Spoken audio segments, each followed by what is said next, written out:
Hello everyone, welcome to my channel and welcome to another video. So by now, I'm sure most of you are aware, let's say, that yeah, I have eczema. I'm eczema prone. What? No way, I had no idea. So obviously I talk a lot on my channel about eczema, managing eczema naturally if that's something that you have chosen to do, but I haven't really mentioned before that as well as having eczema, I'm also pretty acne prone. Yay! Acne is something that is associated with oily skin. Eczema is something that is associated with dry skin. So how is it that people with dry eczema-prone skin can also get acne? So in this video, we're going to talk about my experience and background with acne, how and why I think it happens in people who have eczema-prone skin or dry skin. Finally, how I treat and manage it in a way that is suitable for my skin. If you haven't already done so, then I would really appreciate it if you hit the like button. It really helps my channel when you do that. And if you want to see more videos about skin, hair, and health for sensitive flowers like me, then definitely do hit the subscribe button because I make videos for you every single week and sometimes more often, definitely more often more recently. So let's get into it. If you haven't got a cup of tea yet, then you should get one because we're going to have a little story time to begin with. So let's take us back to a time when I was young, youthful, energetic, full of hope for life. Just joking, I was annoying as fuck. I was one of those teenagers who was very, very lucky. I had very clear skin. A lot of my classmates, a lot of my schoolmates were struggling with oily skin, acne, breakouts, and I just did not have that issue at all. I mean, I had facial eczema, so I had my own skin problems, but acne, no, that was not something that I had to deal with, and I'm so thankful for that. So then when I was 16, I had the brilliant idea of going onto the contraceptive pill because, you know, it would make my boobs bigger. So I went on the pill and I was pretty much on the pill up until the age of 24, so 8 years. I was pretty happy to go on it and stay on it. It was fine. So then when I was 24, I decided I wanted to come off the pill, get into my own natural cycle, and that is when all my issues started. From having had completely clear skin my entire life, my skin exploded. I'm telling you, it just broke out absolutely everywhere, and I had no idea how to deal with it because I was still trying to figure out, you know, the eczema thing, and I kind of thought I had a handle on that, and now all of a sudden I'm getting acne. Like, what is this about? So it was coming out on my cheeks, it was coming out on my forehead. I went out and I bought all the expensive cleansers, the moisturizers, the face masks. I was trying everything, so many different products just to try and get it under control, and nothing was working. So after a few months of having really, really bad skin, I was fortunate enough that I could go see a dermatologist who sorted me out pretty quickly.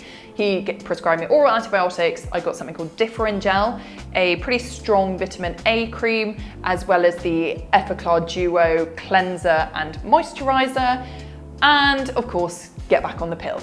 So I did what the doctor told me, and to be fair, my skin cleared up pretty rapidly. So I was just thankful, pretty glad that I didn't have to deal with that anymore. I was on the pill again, but fine, whatever, forget about it and move on. So then a few years later, I decided I wanted to come off the pill altogether and for good. And I was bracing myself for the acne to come back. Thankfully, that didn't happen, but other things that weren't so great also happened. So my hair started falling out. I didn't have my period for 18 months. So it is difficult to say whether these were sort of underlying hormonal issues that I had anyway, that the pill was then masking, or if it was something else and it was because of the pill that kind of threw my natural hormone cycle out of whack. Either way, now that I'm not on the pill, I don't have any kind of hormonal control over what is going on in my skin. I have noticed that my skin is extremely, extremely sensitive to breakouts, not just through hormonal fluctuations, but also in terms of the products and the things that I do to it myself. So since you have clicked and you've come this far in the video, I can only assume that you are also somebody who is acne and eczema prone. So I really, really want to hear from you. How do you deal with your acne, eczema prone skin? Please comment down below. It is really, really great to hear from you guys, and it's really good if we can all kind of share our tips and advice with each other. So now I want to talk about why it happens that people who have dry eczema prone skin can also be prone to acne, because like I said earlier in the video, it sounds contradictory. So what's going on there. So it all comes back to the good old skin barrier. Now, I love talking about the skin barrier, so let's do a quick overview now. So the skin barrier is a layer of dead skin cells that sits on the surface of our skin, and in between these dead skin cells we have something called a lipid matrix, which is just a mixture of different oils and lipids. This is made up of cholesterol, fatty acids, and ceramides. So the whole purpose of the skin barrier has two main functions. Firstly, it is to protect our skin from any bacteria and irritants getting into the deeper layers of our skin. The second thing it does is that it holds moisture in. So it stops something called transepidermal water loss coming out from your skin. I have a video on that if you want to check that out right here. Now, there's lots of things that we can do to damage our skin barrier. So either through the environment, so pollution, and as we age, our skin barrier starts to diminish, but also the things that we are doing to it. So if we are overwashing it, over exfoliating it, or using too many active ingredients, all of these things can really start to break down our skin barrier. Now, if we look at quickly what happens when we get a spot or a breakout. A breakout happens when we have excess sebum in our skin.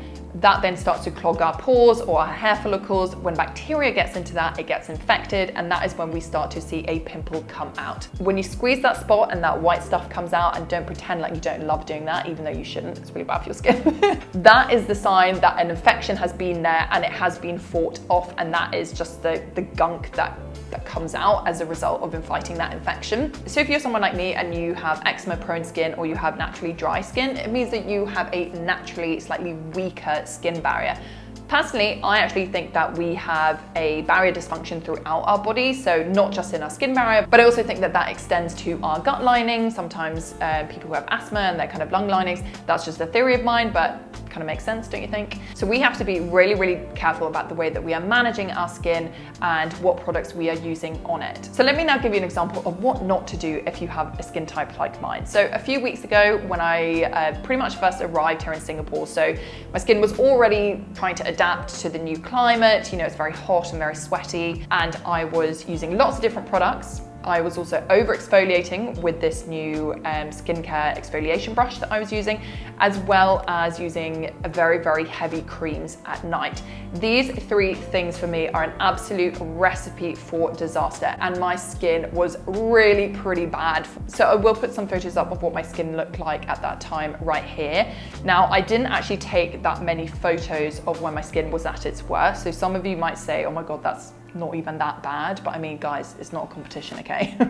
But you can see from the photos my skin wasn't clear, and I was waking up every day with new spots coming out and just random places all over my face. Obviously, now that I am a skin enthusiast and I do spend far too much of my time reading up about the skin, I know what the problem was and I knew how to get it back pretty quickly. But hang on, you're thinking, this doesn't really explain why instead of getting like an eczema flare-up, I was getting pimples if my skin barrier is damaged. Because wouldn't it make more sense if my skin barrier is damaged that I would get a big eczema flare-up on my face, because that's just the type of skin I have. And the reason being is because I was using a lot of moisturizers and creams that had a lot of oils and were far too heavy for my skin type. So I have dry, eczema prone skin. I produce much less oil than perhaps someone else would, and because of that, these heavy, rich moisturizers are very, very bad for my skin, and I think that that is probably where the issues come from. So when I'm using too many products that are too heavy or have too much oil, it gets into my skin, and because of my weaker skin barrier, it gets easily much more infected, and that's why I am more prone to spots on my face.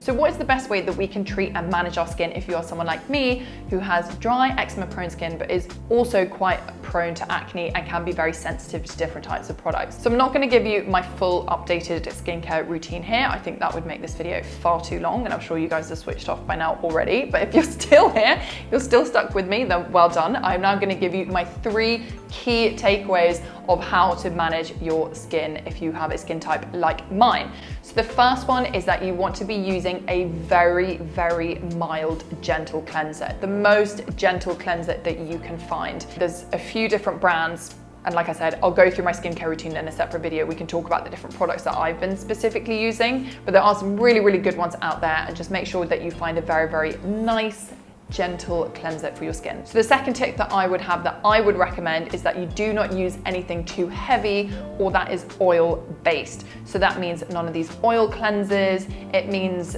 no heavy night creams, and also even serums. A lot of serums, they come in oil, and that does, I can start to see that my skin does start to break out when I use these. So I personally think that moisturizers are very personal from person to person. Like what works for one person might not work for another person. So if you have found a cream that is oil-based or it is rich and it works for you, by all means, like, keep using it. But if you are somebody who is at the moment struggling with a bit of acne and you don't really know why, then maybe try switching to a more water-based rather than oil-based moisturizer and see how you go with that. The third thing that I would recommend is just keep your skincare routine simple.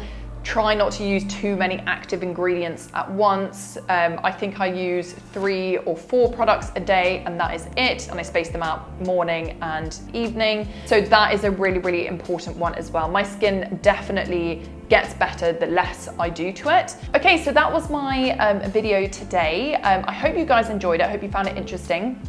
Let me know if you have any questions, and please do leave your comments. Are you somebody who has both acne or eczema? I really want to hear from you. It's really interesting because I thought that this was an issue that only I had, but it turns out I think a few people do have it.